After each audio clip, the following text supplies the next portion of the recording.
La diputada Inés Brizuela y Doria.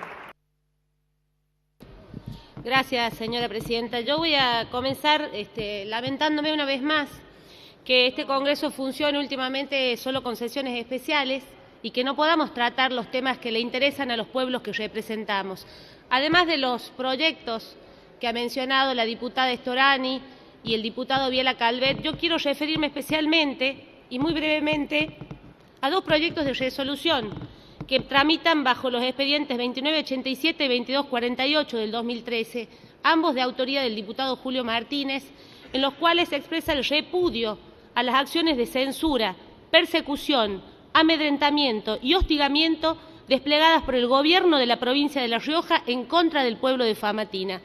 Especialmente, señora presidenta, quiero referirme a la brutal represión desplegada contra ciudadanos, en su mayoría mujeres, ancianos y niños, el día 11 de mayo en la localidad de Famatina, y que dejó como saldo 16 heridos, 5 detenidos y una mancha negra para el gobernador Luis Beder Herrera. Él, en un exabrupto, ordenó la represión personalmente. Yo quisiera, señora presidenta, que, ya que la presidenta de la Nación en su discurso del 25 de mayo dijo que este era el único gobierno que asumía el costo político de no reprimir a un solo argentino, quisiera que ella se entere que hay un gobernador en el interior de la patria, el gobernador Luis Beder Herrera, que dice pertenecer a su gobierno y a su proyecto nacional y popular, y que para calmar sus ataques de ira ordena reprimir a ciudadanos pacíficos, desarmados, que están dispuestos a dar todo, hasta la vida misma, para defender su fuente de agua. Y estaría bueno que le manden un mail a Beder Herrera. Podría ser con copia oculta a otros represores como Infram o como Capitanich, para que sepan que los famatinenses, los pueblos originarios, los huichis, los coam, son ciudadanos argentinos. Dicho esto, señora presidenta, voy a hablar brevemente del proyecto que estamos tratando. En primer lugar, deberán reconocer que esto es una abdicación por parte del Estado argentino de la política de pacificación. ¿Por qué digo esto?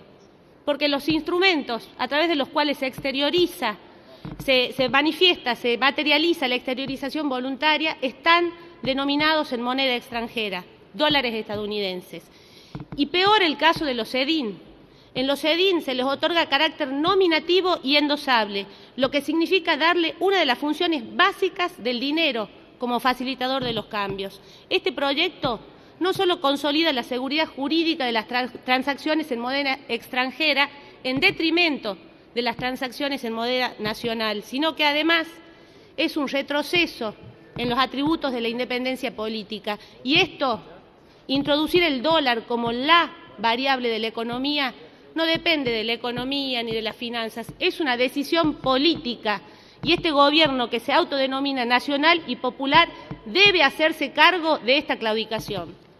En segundo lugar, señora presidenta, con total honestidad intelectual, yo me pregunto, ¿cómo van a hacer las personas y los funcionarios obligados a desplegar todas las acciones para la prevención de las operaciones de lavado, terrorismo y otros delitos? ¿Cómo en la práctica debe entenderse la obligación que subsiste en el artículo 14 del proyecto? ¿Cómo si esto se contrapone claramente con lo establecido en el artículo 9, cuando se los exime de informar la fecha de la compra de las tenencias y el origen de los fondos con los que fueron adquiridos? ¿Ustedes creen, con una mano en el corazón, señora presidenta, que la declaración jurada que deban hacer quienes exterioricen los capitales es suficiente para alejar las sospechas de que estos dineros provienen de la financiación del terrorismo o del delito de lavado de activos? Basta con que yo manifieste que soy buena, que voy a misa todos los domingos y que hago caridad para que justifique que no traigo la plata negra del lavado de activos. Si creen esto, son realmente muy ingenuos. En tercer lugar, señora presidenta, la ley no prevé prohibición respecto del lugar donde se encuentran los fondos, no excluye los paraísos fiscales. Esto, creo, debería prohibirse expresamente en la ley, agregando en la enumeración del artículo 10 del decreto 1076/2001. Un capítulo especial y breve voy a hacer para los beneficios que se otorgan a quienes se acogen a la ley. No tienen que informar, como ya dijimos, la fecha de la compra. No tienen que informar el origen de los fondos. Quedan liberados de toda acción civil, comercial, penal, tributaria, administrativa, penal cambiaria y profesional por no haber declarado el dinero. Quedan exentos del pago de impuestos que hubieran omitido declarar. Y quedan exentos, señora presidenta, de impuesto a las ganancias, de impuesto al valor agregado, de la ganancia mínima presunta, de bienes personales y de impuestos sobre créditos y débitos cambiarios. Mientras tanto, al que vive de su trabajo, al que labura, al que con mucho esfuerzo y mucha dedicación tiene una pequeña empresa, un negocio, a ese lo presionamos, lo perseguimos, lo inspeccionamos y hasta lo clausuramos si llega a emitir una factura con un CAI vencido. O si por esas cosas de la vida en esos días que están llenos el negocio se le traba el controlador fiscal y para no evadir emite una factura manual. A ese hasta lo clausuramos. O lo que está de moda ahora. Ahora la AFIP le interesa y se preocupa por saber con qué los contribuyentes pagan un excesivo consumo de teléfono celular y manda la fiscalización electrónica. Acá se dijo que no había que preocuparse tanto, que los pobres no usan dólares. Yo les digo que cuando le meten la mano al bolsillo de las provincias, le meten la mano al bolsillo de los pobres, porque el dinero que no entra al Estado perjudica a los pobres y beneficia a los más ricos.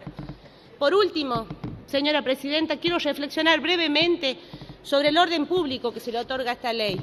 Escuché por ahí que esta ley sirve para que aquellos que por cualquier razón tienen bienes o moneda extranjera sin declarar, la ingresen al mercado formal y que esto generaría, según el miembro informante del oficialismo, un shock de inversión en el mercado. Yo me pregunto, ¿quién tendría dinero o bienes sin declarar? Primero, el que quiere evadir o el que tiene un origen ilícito y no puede justificar el origen de esos fondos. Diputada, se agotó su tiempo. Muy cortito, por favor. El orden público de la ley penal cambiaria y la ley penal tributaria cede ante este nuevo orden público. Yo quisiera que algún diputado me explique cuál es el bien jurídico que se protege con esta ley y si tal vez estamos determinando un nuevo andamiaje y tan acostumbrados a la corrupción, no solo la aceptamos, sino que además ahora sancionamos una ley que la protege. Gracias. Tiene la